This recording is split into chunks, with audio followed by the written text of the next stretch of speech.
And do you consider yourself to be a Ukrainian American, American Ukrainian, Canadian Ukrainian? Yeah, that's a major issue. Okay, so functionally, so the varying identities. I am interested in heritage, and particularly because of my interest in my mother, which was very great on me in life, on even in this Dutch and Irish past. But functionally, I became part of the Ukrainian community and deal mostly with Ukrainians, and have done so, particularly with my move to Toronto, or even by going to Harvard, because the group that I met there then became the group I dealt with. It all reinforced each other. So in those terms, I usually think of myself as Ukrainian. It varies. When I go to Ukraine, has changed things, and I now find my relatives in Ukraine. Some of them I see much more frequently than any of my relatives in the U.S. Right, so Ukraine makes for another kind of identity, But I think also when I moved to Canada and moved to the Ukrainian Institute, most of the people I knew were Ukrainian, and that's become part of it. And certainly in a place like Toronto, those connections are. Now the other issue is the American and Canadian issue. And then I think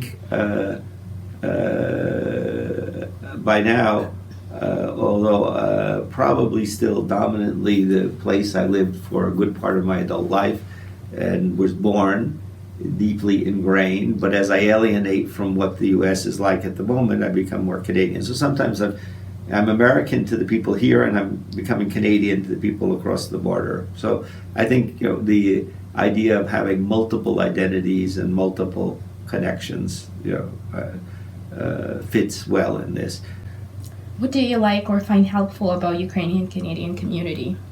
I find what has been very good has been, and I said we had our Christmas party or holiday gathering yesterday here, and I could say that Toronto, and I'll go to Canadian for later, but first Toronto. Toronto is a unique community in that you have so many potentially disparate groups who have managed to come to some sort of modicum of cooperation.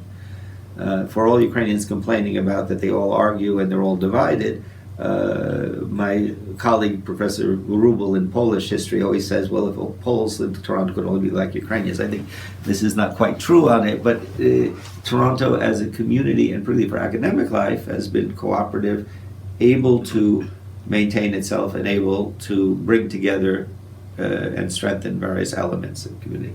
And as far as the Canadian Ukrainian community, there is the other story, I think quite remarkable. When I arrived in Edmonton in 1990, I had assumed that the community was not really did not have a long future as an organized and dynamic force, that its great days were over. That was partially, of course, because of the disappearance of Ukrainian language, which was very marked by 1990 when I arrived, and because the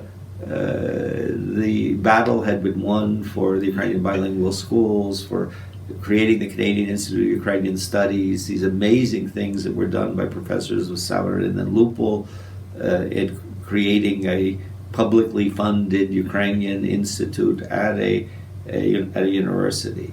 The other was that the generation that still bore sort of the marks of discrimination were going away. And here, there was no way you can judge this. We have no metric barometer to say.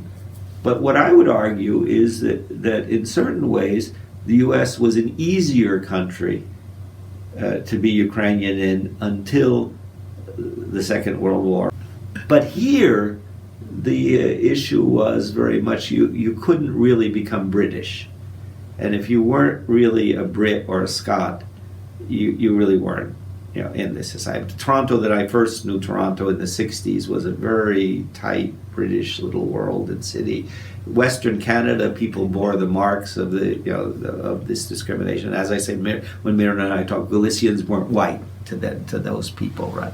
You had to change your name to get a job in a department store in downtown Edmonton.